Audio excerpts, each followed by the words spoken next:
নমস্কার, কেমন আছেন আপনারা সবাই? দেবযানীস রান্নাঘরে আপনাদের স্বাগত জানাই।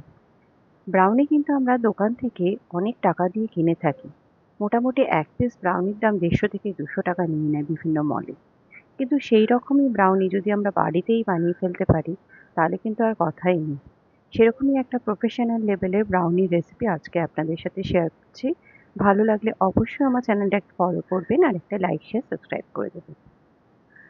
এখানে আমি নিয়ে নিয়েছি বাটার। আমি এর মেজারমেন্ট গুলো বলছি না। অলরেডি আমি এখানে লিখে দিয়েছি আপনাদের। বাটারটাকে আমি মাইক্রোওয়েভে একটু মেল্ট করে নেব। যদি মাইক্রোওয়েভ না থাকে তাহলে ডাবল বয়লার প্রসেসেও আপনারা মেল্ট করে নিতে পারেন। এখানে নিয়ে নিয়েছি ডার্ক চকলেট। ডার্ক চকলেটটাকে আমি ছোট, ছোট করে পিস করে নিচ্ছি যাতে এটা মেল্ট হতে সুবিধা হয়।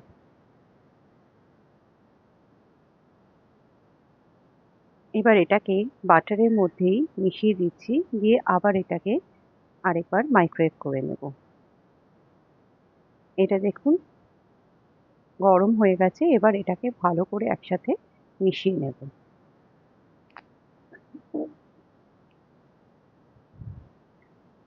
এটা সুন্দর মতো মেশানো হয়ে গেছে। এবার এখানে দিয়ে দিচ্ছি কনডেন্সড মিল্ক।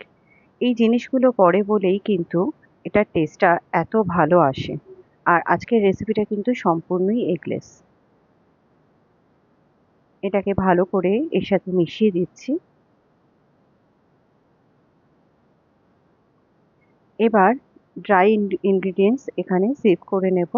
তার জন্য আমি এখানে ছাঁকনির ওপর দিয়ে দিচ্ছি ময়দা আর দিয়ে দিচ্ছি ১ স্পুন বেকিং পাউডার। বেকিং সোডার ব্যবহার কিন্তু এখানে হচ্ছে না। এটাকে ভালো করে ছাঁকনি দিয়ে ছেঁকে নেব। এবার এটাকে ভালো করে মিশিয়ে নিচ্ছি। আমি এখানে দিয়ে দিচ্ছি একটুখানি ভ্যানিলা এক্সট্র্যাক্ট। আপনারা চাইলে ভ্যানিলা এসেন্সও কিন্তু এখানে দিতে পারেন।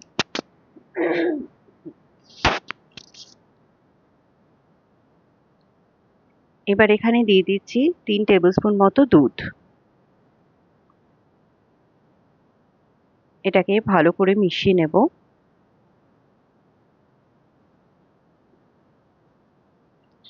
এখানে আমি কিছুটা বাদাম মানে ওয়ালনাট এখানে দিয়ে দিলাম গুঁড়ো করে আর দিয়ে দিলাম একটুখানি মিল্ক চকলেট। এটা কিন্তু খেতে ভালো লাগবে। আর এখানে আমি 9 ইঞ্চ একটা কেক টিন নিয়েছি।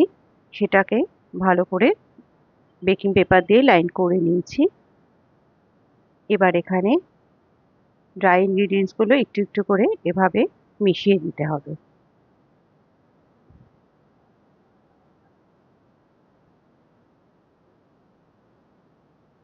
এটাকে ভালো করে মেশানো হয়ে গেছে।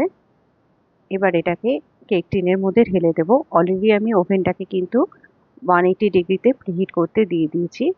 আপনারা যদি 170 ডিগ্রিতে করেন মানে যে যেটায় বেক করেন সেভাবেই বেক করবেন। এবার ওপর দিয়ে আমি এখানে একটু ওয়ালনাট দিয়ে দিচ্ছি। সাজানোটা আপনাদের উপর ডিপেন্ড করছে। আপনারা যেভাবে চান সাজাতে পারেন, না সাজালেও হয় কেননা ভেতরে অলরেডি নাচ দেওয়া আছে। আর এর ওপরে দিয়ে দিচ্ছি একটু আলমন্ড ফ্লেক্স।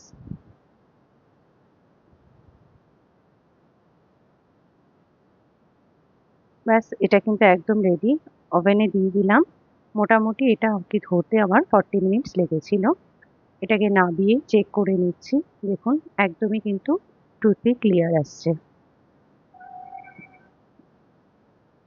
এবার এটা পুরোপুরি ঠান্ডা করে নিয়েছি। একদম ঠান্ডা না হওয়া পর্যন্ত কিন্তু এটা কোনোভাবেই কাটিং করতে যাবেন না। এবার এর ওপর দিয়ে আমি দিয়ে দিচ্ছি হোয়াইট চকলেট একটুখানি জাস্ট সাজানোর জন্য।